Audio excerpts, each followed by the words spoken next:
All right, here we go. The Nick Bob Podcast is brought to you by Pella Windows and Doors. Pella of Omaha and Lincoln wants every homeowner to have the best quality windows and doors, and they're willing to bet 100 buckaroos on it. Call the Lincoln or Omaha showroom, or go to PellaOmaha.com to find out how you can get $100 in new windows and doors starting at $122 a month. And we're brought to you by the Brickway Cut Spike Lucky Bucket family. YouTube audience sees the Brickway Pilsners. We got the Brickway Bourbon, the Cut Spike Bourbon, all this good stuff here, man. Great brewery, great distillery. Excited to have them on board supporting the podcast. Check them out in the Omaha, La Vista area, 4 blocks south of 120th and Giles. And we're brought to you by Peerless Energy Systems, the Solaire authorized distributor for Nebraska and Iowa. Solaire is the leading American manufacturer for air compressors. So for any and all air compressor needs, go to peerlessenergy.com. That's peerlessenergy.com. That is a former black shirt, Bo Robert Ruud. I'm Nicholas Allen Bahe, and we are talking Ohio State, Nebraska game recap pod. Buckeyes take down the Huskers 21-17. Got a lot. I don't know what you got for me, but I'm excited to hear it. I'll start with this opening thought. And now an opening thought. I don't know what that is, but 2 straight weeks now. Who is that? I don't know. Is it Bryant Gumbel? That's Brian. And now an opening thought. Here at Real Sports.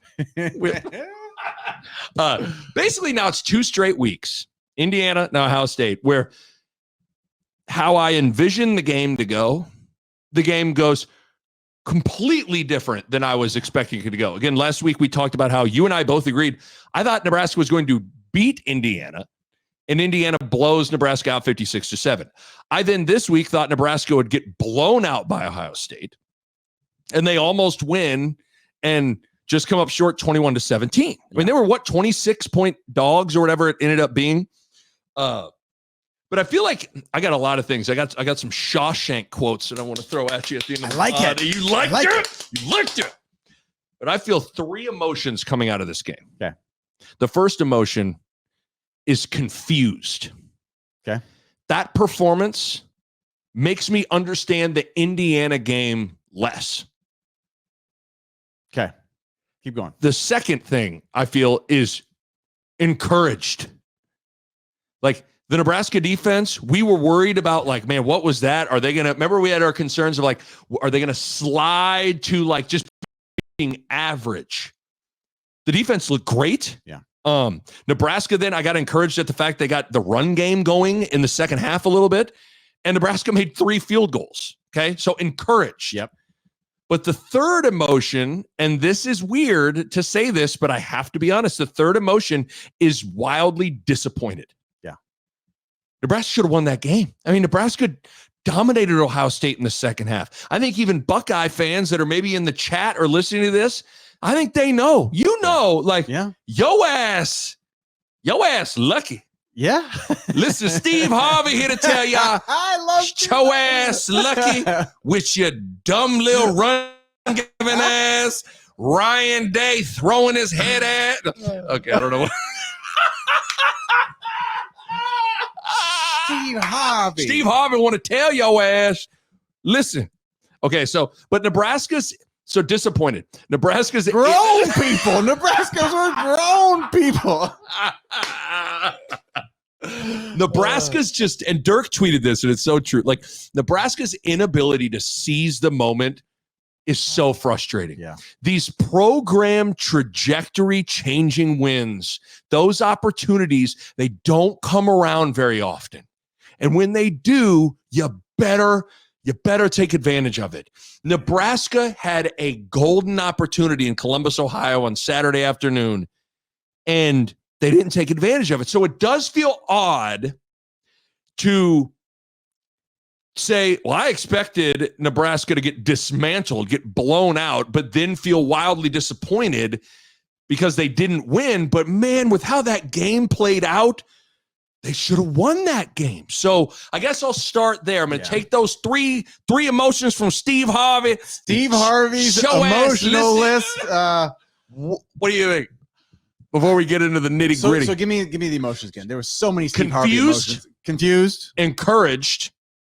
Disappointed. Okay, so I think we'll start with encouraged because we have to admit we looked like we belonged on the same field as Ohio State, which is very encouraging since the week before it seemed like did the wheels just come off, and in a weird way we lost that game in the same old fashion we have, which is not fun, right? But and disappointing, all that, right?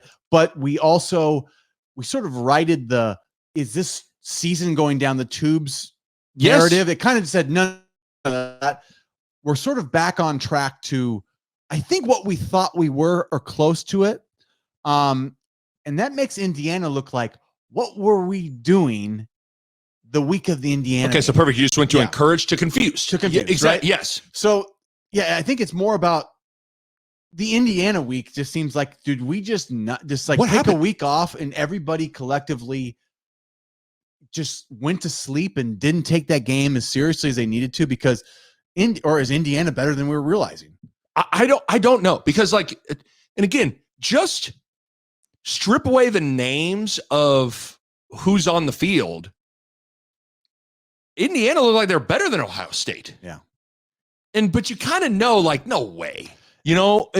When it comes to talent levels, you put Ohio State up with anybody, right? Yeah. It's Ohio State, it's Alabama, and it's Georgia, and then it's everybody else. People say that's a $20 million roster in Columbus, Ohio. And let's take a look at that. How much better did they look than us? I saw a few guys number 4, that guy can run. Yes. And he made us look slow. But everybody else, I mean, Jamari Butler versus their left tackle, I was thinking we're looking pretty good. Yes.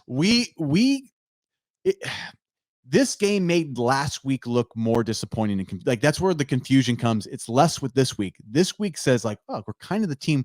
We're maybe not quite there yet, but we belong in the same field as Ohio State. Yeah, it just, as that whole game was playing out, I just was like, what? Yeah. What the hell happened last week? But what's amazing is you and I both said in our preview pod, we talked about the importance of confidence and psyche, and they're like, man, Nebraska's got to get off to a good start. Yeah. Well, the very beginning of the game couldn't have gone worse. Quentin Ives, the opening kickoff catch, which is just are you guys trolling? Are you guys messing with us? It's crazy. They muffed the opening kickoff catch, so their first drive starts at their own 9. The first play of the game, I rewound it a couple times. I think Raiola just kind of bobbled the shotgun snap. Yeah. And then him and Dowdell kind of botched the exchange. They fumble the first play of the game. Third down, Dylan Raiola gets sacked. And then Buschini maybe spent too much time in Buschini night at the club. It was Buschini night at the club. It was, but when it's Buschini night, it goes to your head. He Shawshank Redemptions his first punt. And so Ohio State's first drive starts at the 36-yard line. Yeah. And you do at this point, everyone was like, it was like, this is it's just gonna be a blowout. The route is on. Here we go. But this is where Nebraska's defense, and we'll kind of launch into talking about the defense here. The arguably the most important moment of the game was the first defensive sequence for Nebraska. Ohio State 4th and 1. Ryan Day goes for it, and MJ Sherman and a bunch of Huskers just blow it up, and it sets the tone for the game. It makes everybody go from, completely thinking, here we go again, it's going to be a blowout. You save yourself from that emotion. And I do think this defense is a little bit of, I don't want to call them front runners, but they kind of need something good to happen to get their peacock strut on. A little bit. I mean, this is the ultimate primal game, right? It's who's feeling puffy and who's feeling that stuff all happens in the course of a game, and it matters. And exactly what you said. As soon as that play happened, I watched our players. I watched the sideline, and you could feel confidence went from, I don't know where it was, but it was back. It went from wherever it was to back, and you could just feel them puff up a little bit. They felt like we're ready to go now. Because you said it last week that for whatever reason, sometimes in football, you're either kind of I can't remember how you put it. You're either on your back foot or you're on your front foot, and you're dictating, you're the aggressor, you're hitting first, you're all that. And it just felt like that set the tone for the defense being like, no, we're punching first today. We're on our toes today. We're delivering the first blow today. So just a huge moment to where it was like you felt like the script was playing exactly how you thought it would. Terrible kickoff dropped. You had 3 and out with a fumble and a sack. The first drive started at the 36-yard line for Ohio State. I mean, and stoned them. And you stone them. I would argue if you're going to look at, we'll see where this season goes, right? But if it goes somewhere more positive, we're going to look back at that moment and say like, that's going to be an important moment because a blowout, like if the wheels came off against Ohio State, I just think people are in a delicate place. Oh, you ain't lying, boy. Yes. And that is, even though we didn't win, that was the start of a game that at least we showed competitiveness. We showed that we belonged in the field with some of the big boys. And that's one of the things I think our fan base just kind of needs to see right now. I think if you get blown out again, which we expected, Vegas expected. Yes. And there's a part of me that believes in an alternate universe here. If Ohio State scores on their first drive, I kind of think Nebraska maybe gets blown out again. Well, and Ohio State's a team when you got talent that gets talent rolling. Yes. It's like, and I think it's clear watching that game and the climate around Ryan Day and that program. That program right now, I feel like every game is at like what water boils at 212 degrees. Yeah. They're at like 211 degrees. I don't know if that's true. I just said, yeah. I think it's like, I have no idea. I think it's 212, something like that. But basically they're 1 degree boiling and they're like at any moment and we've been there with, remember watching some of those games with Pelini, with Riley, with where everybody's there and everybody's kind of got their arms crossed and they're like, okay, are we going to be booing today and mad, or are we going to be cheering and happy today? And that, I think that play also set the tone for the fan base for Ohio State that day too. It's weird. I feel like when you're one of these, top programs in college football today, right? We used to be that in the 70s, 80s, 90s. Like it was the same kind of, there's no perfect world. You think, if we could ever be like the game, we'd be happy every week. No, you won't be. You'll be just like Ohio State and Alabama, where after any bad game or bad play, you're questioning everything. Even when you're one of the 3 or 4 best teams in the country, everybody does the same thing. It's not right. Hey, look at us. We got the best recruits. And it's, well, didn't we win a national title last year? Or why aren't we scoring as many points as we should with this type of talent? Yes. Like it's the same. They do the same thing we're doing, but just on a different place. Relative to whatever, to where you're at. But nobody's ever content, even if you're the number one. That's kind of the nature of college football to a certain degree. They do feel Ohio State feels like they don't feel like they're like something feels wrong there a little bit. Oh yeah. And so Ohio State's, it's important to kind of say this stuff out loud. Ohio State's offensive numbers heading into the game ranked 6th in the country in total offense, 18th in the country in passing offense, 20th in the country in rushing offense, and 6th in the country in scoring offense. They were averaging 43 points per game. Nebraska held Ohio State to 21 points, lowest of the season for Ohio State. 285 total yards, 64 yards rushing. Ohio State averaged 2.1 yards per carry. That's the impressive. Yes. The impressive figure is the rushing yards. And just looking like third down, like we held them 1 of 10 on third down. 1 for 10. And 7 TFLs, 2 sacks, 1 interception. I mean, it got to where with Henderson and their other running back, whose name escapes me, he's a good player. Those guys' yards per carries were big time. Yeah. And they got to where they couldn't even dream of running the football. Couldn't dream of running the football. Yeah. And so Judkins, that's it, Quinshon Judkins. Yeah, he's a good player. He's a good player. But it just is bizarre. Like, again, I hate to always just go back to the Indiana game, like, same team, same whatever. And I don't know what it was, but you brought it up. That's the best game Jamari Butler has played as a Husker. Yeah. He had 5 tackles, 3 TFLs, and a sack. Whoever that left tackle is for Ohio State. Yeah. I mean, did he go to George McFly? Oh, jeez. It's strange to see Ohio State like struggling to find like a player that looks serviceable. I mean, like I said, it's all relative, but Butler played good. MJ Sherman played very good too. 3 tackles, 2 TFLs, and a sack. And I thought the secondary played better. Singleton had 10 tackles, led the team. Hartzog, Klatt pointed it out. Like that pick, he comes off his guy to go get. That's one of those, like, you talk about sometimes you see it and you go take a chance on it, and he comes off his man to go make the play. But to me, this whole thing, and it's why they're heavily represented in the club. This is a defensive-led team, and it's a defensive line-led team. When Nebraska's D-line is playing well, Nebraska plays well, and the D-line reasserted its dominance in that game.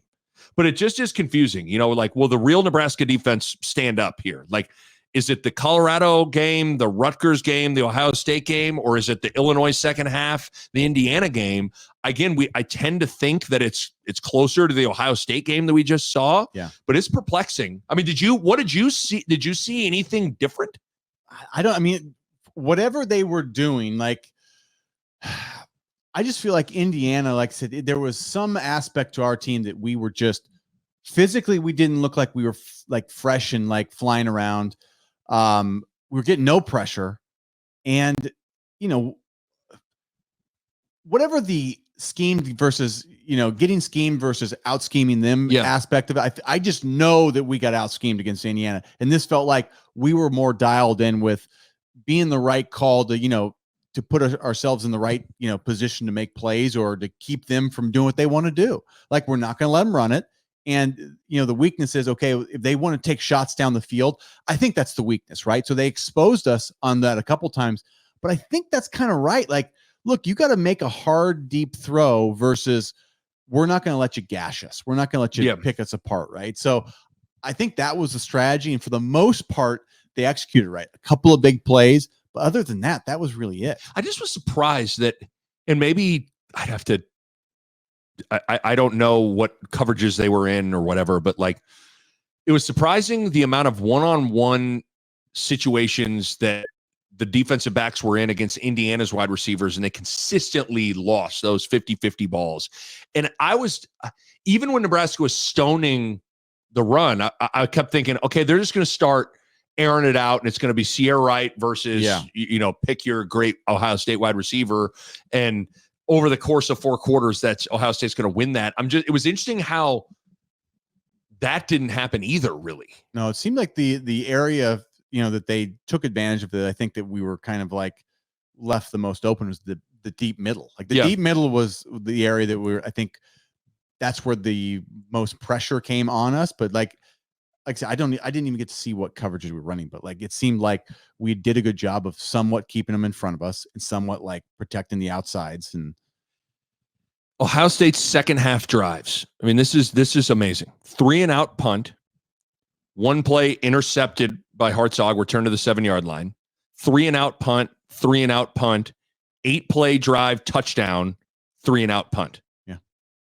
So what is frustrating, and this is where it's like, it's perfection is unrealistic, I suppose. Yeah. But it is frustrating that in the midst of that perfection in the second half, when Nebraska takes the lead 17-14, Ohio State kind of just marched right down the field and scores, which is just too bad, because man, it's hard to imagine playing better defense than they played in that second half. You mentioned some numbers. I think this was was it the last week or the midweek pod, but you mentioned something about the Blackshirts where in our offense, how this relates to our offense, where like, if they don't keep the team under 14, we've been averaging about 14 points. Mm-hmm. We're like, that's basically what they had to do again. Like they had to keep them to 14, and it's still a good Ohio State team.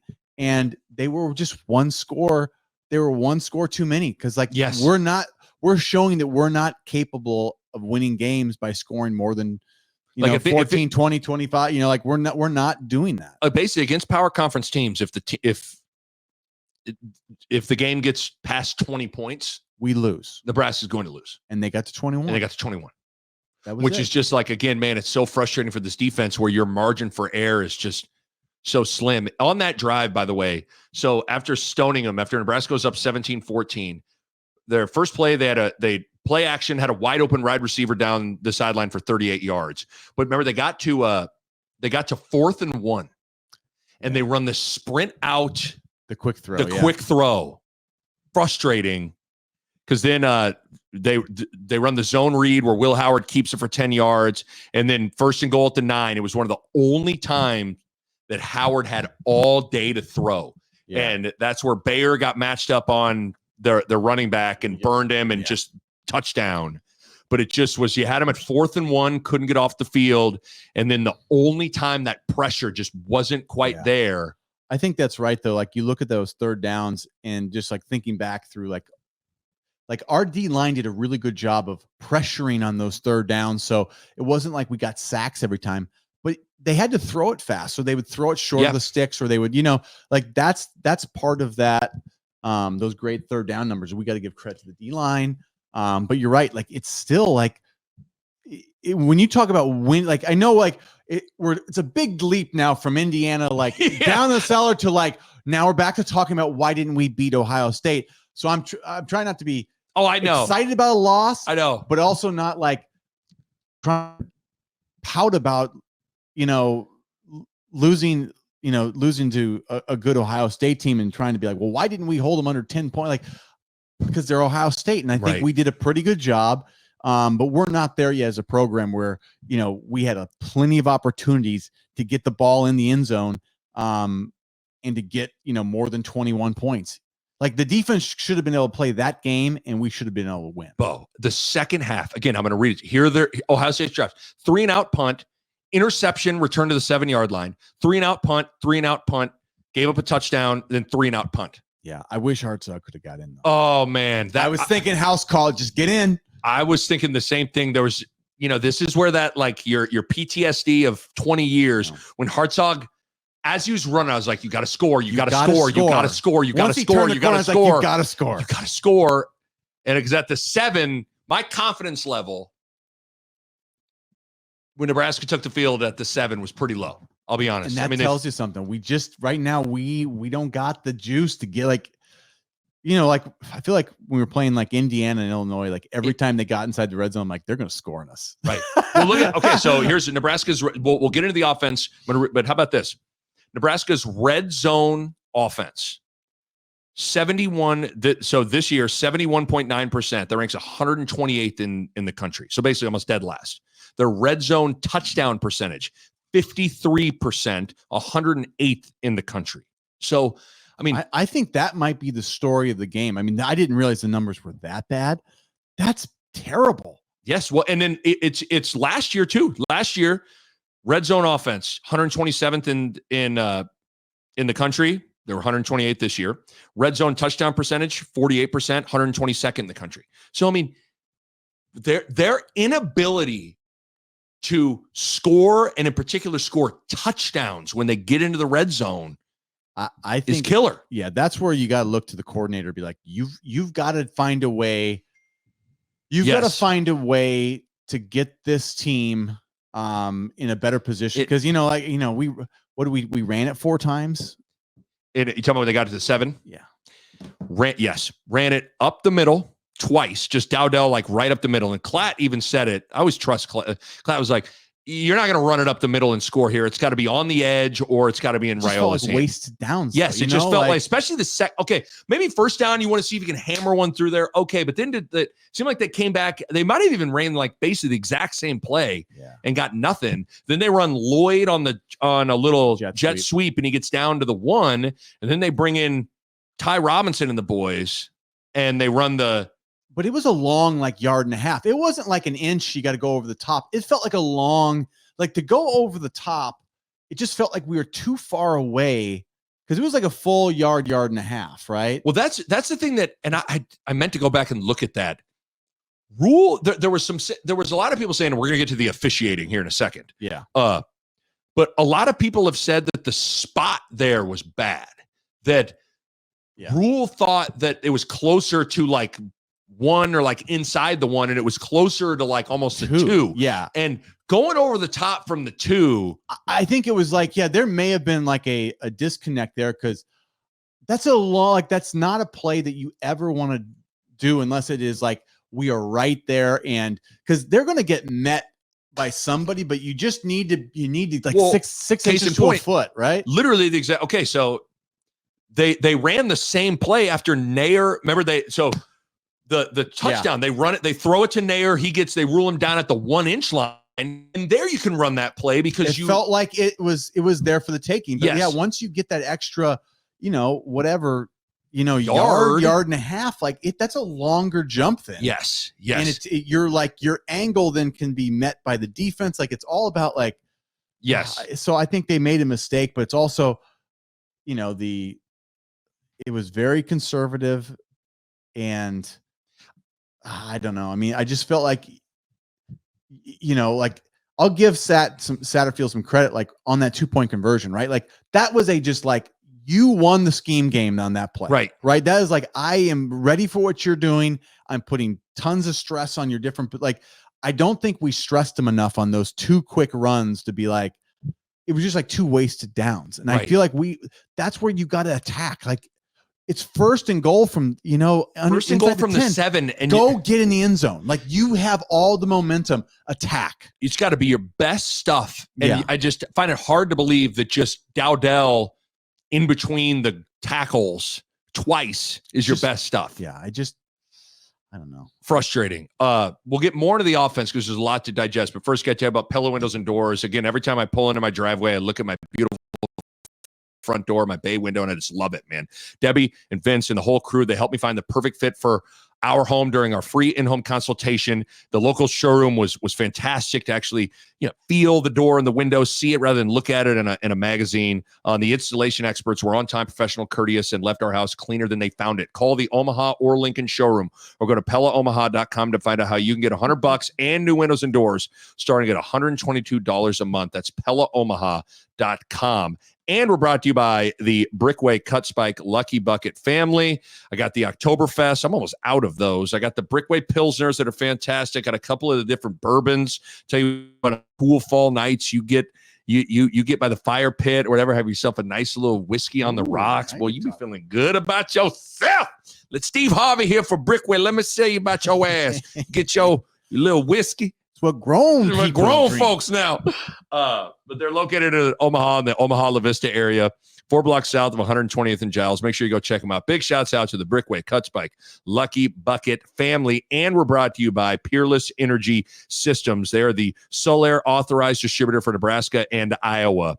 And if you look at Peerless, they go to market via local distributors to make some of the best air compressors and ancillary compressed air equipment in the industry. So listen, if you are in food processing, refineries, transportation, utilities, manufacturing, you own a car dealership, a body shop, whatever, for any and all air compressor needs, go to peerlessenergy.com. Peerless Energy Systems has you covered. Again, that's peerlessenergy.com.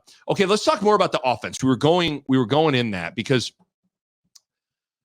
I just want to talk about Dylan. I want to take some time to talk about Dylan Raiola. His final numbers, so he was 21 of 32, 152 yards, no touchdowns, 1 pick.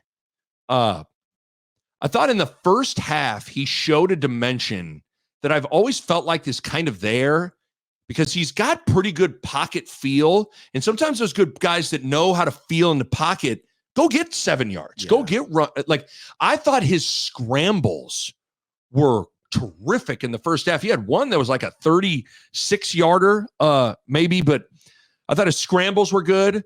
We talked about that one pass to Nair, Ohio State all-out blitzed, hot route, Nair slant on the money. Thought it was a touchdown, but it got to the 1 inch line. But Banks on the wide open touchdown, they run the little pick play. Yeah. Banks is wide open. They miss him. I guess my question to you is, and I talked to someone last night and they threw out a theory to me and I was like, is he okay physically? And what I'm getting at is his shoulder.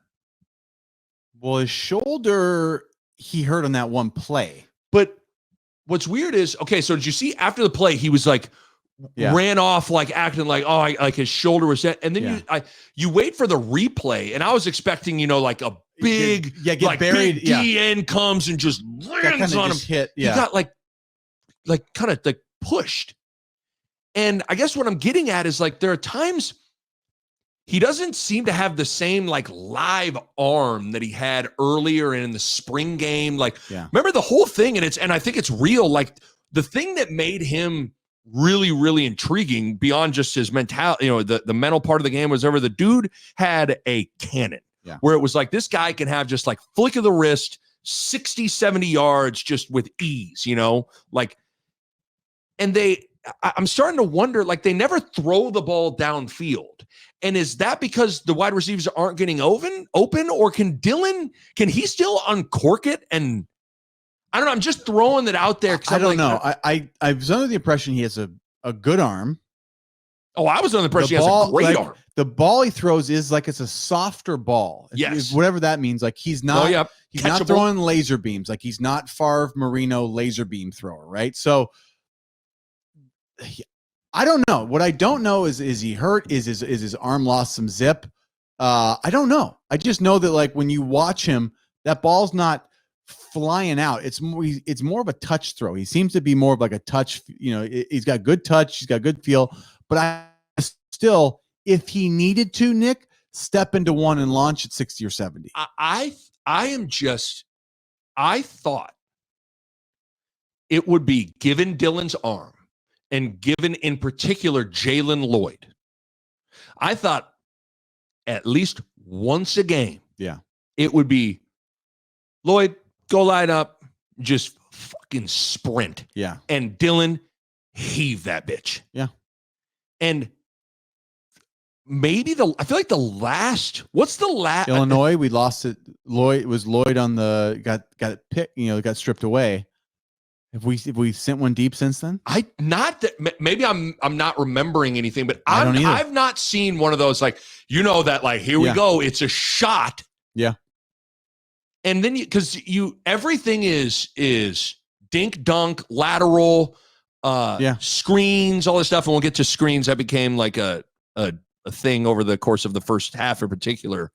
And so I should have prefaced everything with like, I'm still so all in on Dylan. I am still like, this is not in any way, shape or form me being like, Dylan's, what's going on with him? I'm just curious. Like, I don't feel like I feel that same pop in his arm. I don't know that I've ever seen, Nick. I mean, this to me is like, I don't think it's that different from the first game of the year. Maybe I'm tripping there. You know what I'm saying? But I don't know that. But then that one play. But Nick, he's never thrown a laser ball all year. Like he's not thrown one. I'm talking more like, yes, the lasers, but I'm talking like a shot. You're thinking like he's not even throwing it down the field, and that's it. That's maybe purposeful. I don't know. I'm just that someone threw this at me last night, and I kind of thought, and then when you couple that with the play where he got hurt, and I've hurt in air quotes, that was a weird play. I mean, he didn't even get really just that bad. No. And for him to have to go in the tent and go, they said maybe something had been bothering him or something like collarbone. That's what I wonder. I don't know. I'm just it's interesting to me because then you kind of couple it with, I mean, it became like, social media is just full of good. I don't a-holes of just, like the screens, they have like, I saw one of the practical jokers where they're like in the back, like telling somebody like, tell Satterfield to run another screen pass. And they're all laughing. Like, it was a lot of screens in the first half. And what's hard is like, we talk about getting schemed. There were a couple of times it was as if they were in Nebraska's playbook on a screen. They knew it was coming.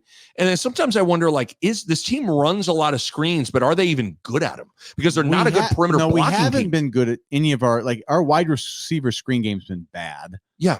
I mean, I like the screen game because I think as a strategy, it slows down a pass rush. Yeah. Legitimately does. Like, which I think, okay, I'll give a little leeway on that, but we just haven't been very effective at it. So it's like, it's kind of hard. Like you can't say, glad we did it to slow down the pass rush, but it didn't work. So like you can run the ball and slow down the pass rush. Right. Too. So, but I do think you have to have a screen game in your bag of tricks because for sure when you play Ohio State, who's got good pass rushers, like you have to do something to make those guys think, because if they're just teeing off on you, like it's trouble. But yeah, we just haven't been good at it. I don't know. Just that was kind of the big thing on and social media was just like it was just a lot of people thought sat too many screens, especially first down. I like the screens to the running backs more than I like those wide receiver screens right now. We're just not good at the wide receiver screens. Like we just can't. I was just going to say, I'm still good with some screens to Emmett to if Ramir comes back. But I think it's pretty clear that like Banks, like a screen where Banks has to make a block, it's not going to happen. I mean, we're losing yards in those plays. Yes. That's the problem. It's not like we throw it and like we get 2. That's fine. I don't care about that. I just see us losing yards in some of these plays too often. Like, and that's the problem. So with the other thing, so with also with the offense, the run game found a little something in the second half. Yeah. So there were 30 rushing yards from the running backs in the first half. The second half was much better, in particular from Dowdell. So here's Dowdell in the first half had 4 carries for 1 yard. In the second half, he had 8 carries for 59 yards. Yeah.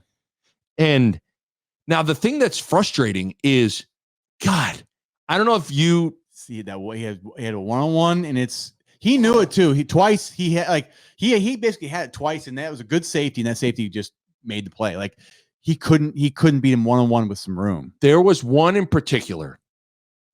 I think it's the one we're thinking of. He scores. It's a 70-yard touchdown. Yeah. And it's just like, can one time, just all we're asking for is one time break a tackle.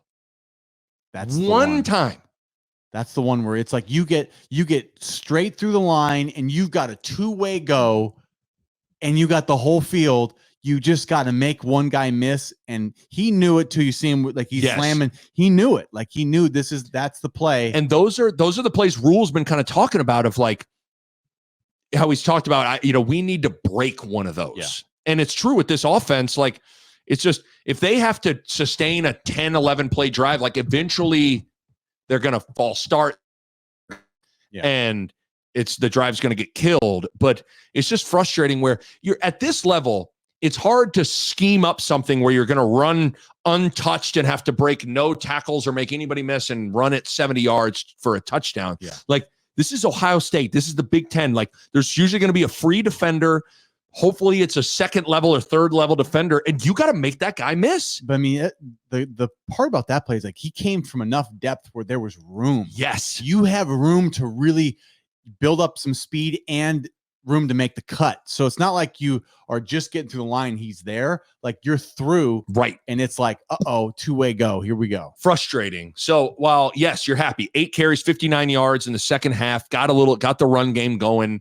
That's fantastic, but it's just like there's a couple of those you got to break one. He had one along the sideline as well. He was never going to score, but I just thought he could have got maybe 10 more yards, or he ran out of bounds. I just don't know what happened to him out there. It's like body control. Yeah, it's like, dude, whoa, slow down. I liked his effort though. He had some good effort. I feel like he ran hard, physical.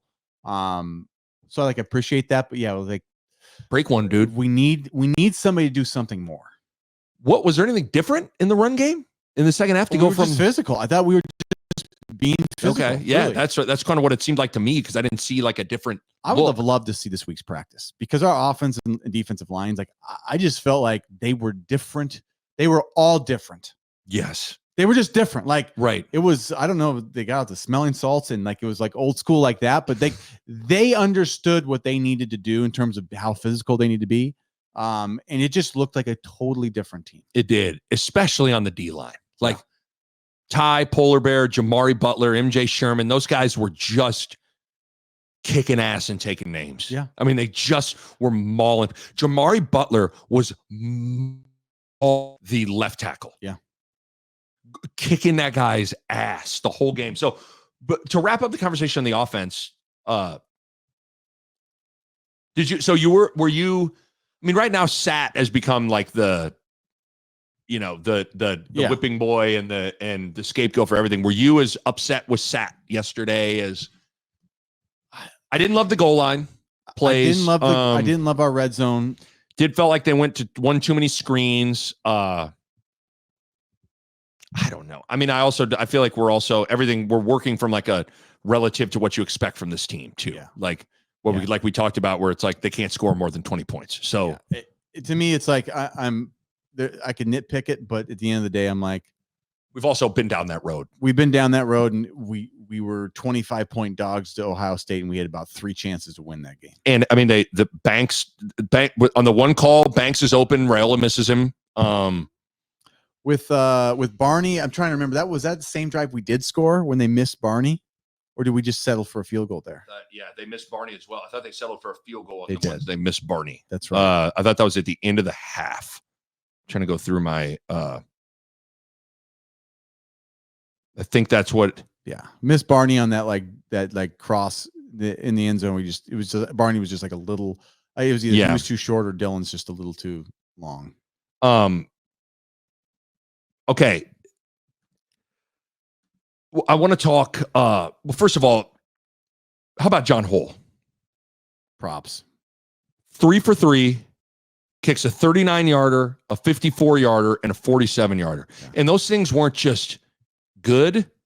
Those things were bullseye and hammered. I would argue his first field was it 54. Second one was 54. The 54. I think when he made the 54-yarder, that was as big of a play as the goal, the fourth down stop. Those two, because it does something to our whole team. Right. We've been gashed, couldn't stop anybody. We can stop them. We've been terrible on special teams. We can't make kicks. He makes a 54-yarder. Yeah. I think I could just see Matt Rule, like he was just like, you could just see like, he was like, that is what I'm talking about, right?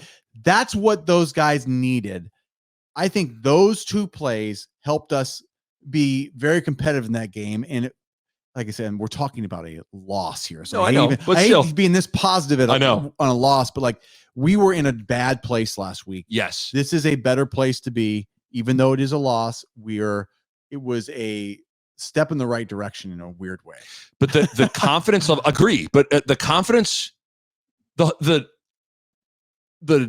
John Hole development now of going 3 for 3 is just, it's a game changer, I think, for the rest of the season here. Where if now Nebraska can, because think about how many times Nebraska left points out on the field by either going for it, not going for a field goal, or missing it. Like if all of a sudden Nebraska can make field goals, that's a huge shift. And just the collective confidence from the team. I think you're totally right. Like when Hole banged the second one, it was kind of like, okay. Yeah. But that was good. Let's talk about the officiating for a second. Now, you said you were out. You didn't get a chance to like rewind certain things. You were on like a 1960s like antenna. Like, yeah, it was like, it wasn't Howard Cosell here for Ohio State, Nebraska. Couple of bad. I mean, the missed spot. That was it at the end of the first half, where Emmett Johnson clearly gets a first down. Yeah. Like this wasn't close. Yeah, this was.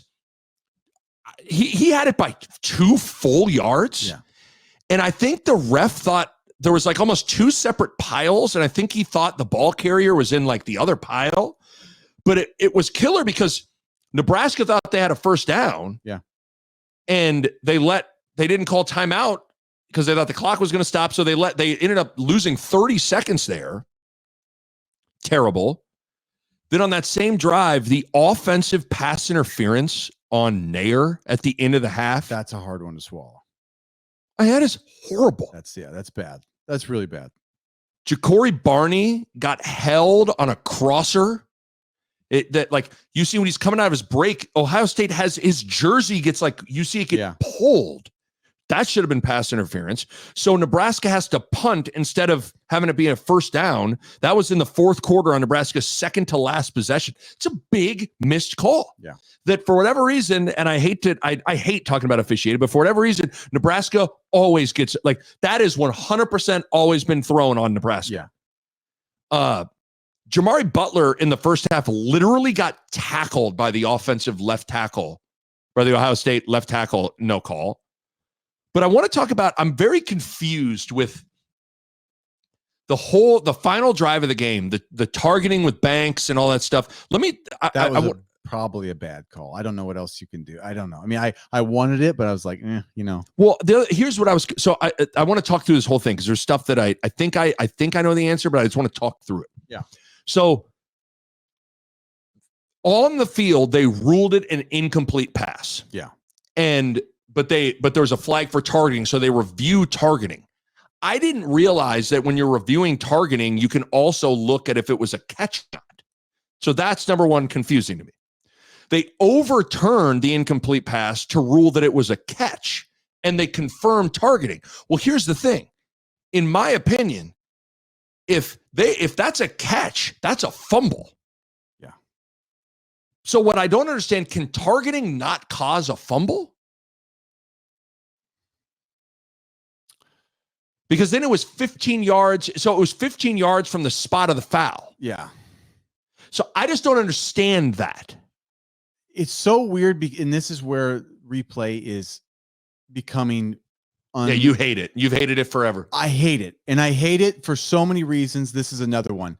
You're basically like opening up a can of worms that didn't exist before. Like you dive into this like targeting call and you're like, well, maybe that's a catch and maybe it's a fumble. Right. And maybe and so like, think if they would have they would have said it wasn't targeting though. So then they would have said, there's no targeting, but it is now a catch and a fumble and you lose the ball. So instead of getting a penalty for you, it would have been an incomplete pass, which you cannot, right. It's insane to me, right? So that's right. Yes, that's a good way to put it. And then but then same way, like when you go into this replay too much, you start going into these the microfibers of the grass. Like Banks made an unbelievable catch, or was it Nair? It was Nair. I thought Nair caught the ball. He did catch it, and it was early in the game. They're looking at the micro movements of his hand. It's like you can't ever make a catch and hit the ground and not somewhat do that. If you catch a ball as we're going to the ground, you're gonna move your hand and the ball. Because otherwise your hand will move a little bit. Your hand's gonna break if you don't move it, but you still are like pressing the ball onto both your hands and your body. Like it's like it wasn't like it was like bounced around. Right. It's the slightest like hand movement while it's still holding the ball. Like, I'm with you. I thought that was a catch. That game. The replay needs to end altogether because it's the same thing when we talk about the basketball. Swipe it out of their hands. It always is going to leave the hands of the guy who's holding the ball. It defeats the spirit of the game. All replay needs to go. And because you can't say, well, it needs to all go. I didn't understand the whole sequence of, okay, now it's a catch, but to me, if it's a catch, it's a fumble. But can not cause a fumble? Because go back and watch, that's a fumble. It's a fumble, but if you don't have to throw a flag for every time somebody gets hit. No, I understand. I'm just saying, I'm going through and you throw it. It should, but it opens up this weird world of let's look at the microseconds and see if it does. Bizarre. So the more you want to replay and the more little channels you have for possibilities, it just makes the game worse. So there was a crazy sequence that I thought did impact how everything kind of unfolded there. So the Nebraska's at their own 12-yard line as they throw the pass to Banks. It gets ruled targeting and a catch. So you get 15 yards from that spot. Yeah. Also, then Ryan Day is very lucky because, again, Matt Rule got called for unsportsmanlike conduct with throwing his headset for this. Ryan Day luckily got just a sideline warning instead of unsportsmanlike conduct because that'd have been 15 additional yards. So Nebraska goes from having the ball at their own 12. They now have it at the 46-yard line, but it could have been 15 more yards. So they would have had the ball at the Ohio State 39-yard line. That would have been huge. Enormous. Yeah. And so then, unfortunately, where we've seen a million times, just at that point, then everything went to hell. What did we say? They get the false first down and 10 at the 46, false start on Justin Evans. And at that point you go, check, please. Check. We'll take the check. That is the that is our Achilles heel is like, and so Dylan's got to answer for some things too. Sure. Right. So I think we can't totally put it in the O-line, but like, can the offensive line be clutch? I felt like they were playing pretty well up to that point. And they put us behind, then we're pressing. And then, and obviously Dylan makes so I'm not exactly sure where he was throwing it. I don't think he saw that. I think he was trying to get the safety off of the middle of the field so he could find. I think he was looking for Fedoni down the seam. I thought Nate, it looked like maybe Nair, it was Nair. Was it was like running a seam, but he threw it like he thought he was going to like break inside. In. Yeah. But so here are the plays. 1st down and 10, 46. False start, Nebraska, Justin Evans. Sideshow Bob rake to the face. 1st and 15 from the 41-yard line. Running back, wide receiver screen, blown up. Horrible play, bad execution, loss of 3. So now it's 2nd and 18. Okay. This is where it's also frustrating. They didn't run a play before the 2-minute warning. I was going to say that one. I was really like, I was thinking through. I was like, okay, we're close enough. We're close enough that we want to take time off the clock. Right. Right. But when you are managing an end of game situation, and you basically have a free timeout, that is to me, like the more I thought about, the more I realized like to be able to advance the ball and stop the clock. That's the goal. Really, yes. Right. And that was a huge opportunity that the more I thought about, the more I realized like that's really bad management because you had time to get that play off. Tons of time to get it. Wasn't like you were going to, I certainly wouldn't have, if you had to like rush to the line to maybe get it off, like I'd rather make sure you take your time and run the right play. But it opens up the playbook to anything because then you can throw it in the middle of the field. Like short, call. Long, it stops the clock wherever you want to throw. Because the whole point of the Nebraska called 2 timeouts on Ohio State's last possession. Yeah. And a part of the reason you do that is because you have the 2-minute warning. That's part of it. It's built in. So it was unfortunate there. So 2nd and 18, Nebraska doesn't run a play before the 2-minute warning. So then now they come back from the 2-minute warning. They run an Emmett Johnson underneath swing to the outside, caught, tackled immediately, and then it's for a loss. That's Simon. He's a good player. He's a good player. 3rd and 19, or third and 19. They throw the Dylan Raiola throws the pick. Ball game. Thanks. But we're behind the clock. Like we're behind again, right? So you get that false start, and you get behind the sticks, and we miss. Like it was just a little bit mismanaged, right? Yeah. Like you just can't execute when you need to execute the most, right? Yep. Being clutch is everybody on the team has got to do their job and give yourself a chance. It doesn't mean you just go. It's a guarantee that it's going to work, but you give yourself a chance by being in position, no penalties, and you manage the clock so you don't have to do something stupid then, right? And so we started to press ourselves into that bad place. Yeah, because you had 2 downs to get 18 or 19 yards there, but because you're at 18, Dylan, that's just a tough spot. And it all starts with a false start. Yeah. Okay. Conclusion time. So it's frustrating, right? Another 1-score loss. Defense had a chance to get a stop up 3, didn't do it. Offense had a chance to drive down the field, score a touchdown to win the game, didn't do it. But to me, this game was about restoring hope for the end of the year. Yeah. This is a bad week around here. Let's be honest. In the wake of that Indiana shellacking, you could feel a lot of anger from Nebraska fans. You could feel a lot of people. We were talking before. Some of our friends were, I'm not even going to watch the game. I heard an anecdote of somebody going to play golf during the game. There's a lot of people like, I'm not watching this game.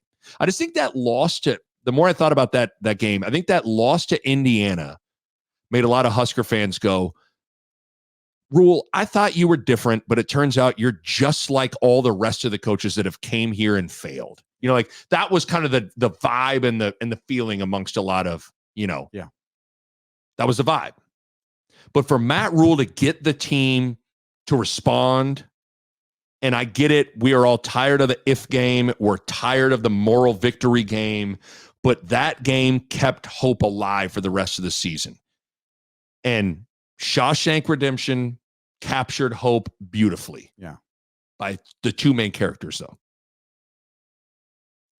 So Andy's letter to Red, he says, hope is a good thing, maybe the best of things, and no good thing ever dies. But remember, Red told Andy at lunch at Shawshank, hope is a dangerous thing. Hope can drive a man insane. So the question is, in the wake of that game, are you more Andy right now? Are you more red right now? Because we have been sitting in this Shawshank Husker prison for a long time. We've been serving this life sentence, seemingly, for a crime we didn't commit. Hey, everybody's innocent in Shawshank. We're all Nick, did you know? Everybody's innocent in Shawshank. Listen, I didn't fire Frank Solich. You understand me? I didn't do that. But we're serving like when you're in this Husker Shawshank prison, hope is a dangerous thing. Yeah. But that game, to me,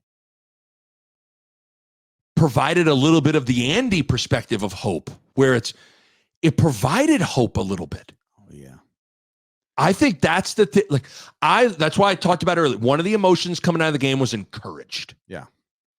I left that game going, God, okay, UCLA, USC, Wisconsin, Iowa. With the way that defense looked, and if John Hole is just even 80%, 85% of what we saw, Nebraska's going to get to that 6th win. Yeah. But hope is a dangerous thing. Hope is a good thing. Hope is a good thing, but it's a dangerous thing. So, Nick, Nebraska football fans would crawl through 5 football fields. That's 500 yards of anything to get back to a bowl game. Yes. Get back to where we need to get. So I think hope is a good thing. But do you agree? Like, I feel like one of the main things from that game was it just restored some hope. No doubt. Because hope was dwindling. The comparison thing is tough because of Indiana, right? But they're going to I think they're going to end the season potentially in the playoff. Yep. They're trending towards that. Ohio State, good chance of it as well. But you look at the rest of the schedule, like nobody that we play should be as good as those two teams. So maybe we're the Dr. Jekyll or Mr. Hyde, right? We don't know what we are, but we just got to win one of those 4, maybe 2, right? And if we're Jekyll or Hyde, we just got to line it up where the defense is, and the offense can be there in the same day, get our 2 wins, whatever. We'll take 7 wins in the season, go to a bowl game and get better next year, right? That's what we got to do. I agree. They're in position. They've shown with this Ohio State game that, like, we ain't dead yet. Yep. We're still fighting in this thing. We're still growing. I think I have hope. Just the Undertaker. Nebraska was the Undertaker popping back up here. Yeah. Any game we lost though. Yeah, I know. We did. That's what's frustrating. It's like I'm tired because I'm tired of it. Yeah. Like I'm tired of the moral victory, the if and shoulda, woulda, could. I'm tired of it. We're all tired of it. Yeah. And that's one of the things that I sometimes get, like, the thing that I feel bad for Matt Rule. And I remember talking about this before he ever coached the game. The thing that I feel bad about is Matt Rule is having to deal with the baggage of all the failed coaches. Where he, I think, is sitting there going, guys, you haven't been to a bowl game in the 8 years. You guys have fired coaches. You guys, come on, man, calm down. And what I want to tell him is, like, dog, you ain't been in Shawshank. We done been in Shawshank. Yeah. Show ass just showed up here at Shawshank. Talking about calm down. What do you mean calm down? I don't know why I'm burning Macos. I'm the Mac man. Like, it's funny. Your impressions they fall a certain way. Talking about Nick has seen the original Kings of Comedy a few hundred times. For all of you out there, I've watched it with him many times, but it's deep in his soul now. These guys just come out from time to time. Talking about calm down. Make a move. You mean calm down? We ain't gonna win a bowl game in 8 years. Okay, you want a game ball? Anybody? No, we lost, right? No game balls and a loss. No game balls and a loss. I like what you're doing there. I was gonna give a game ball. You gave out 6 of them. We lost. First game ball. John Holm. I was gonna give it to John Hole and Jamari Butler. Those were my game balls, but they lost the game. They lost. Yo ass talking about give out a game ball and a loss. Game ball. All right. Nick, I got this little poster, and I want to show you.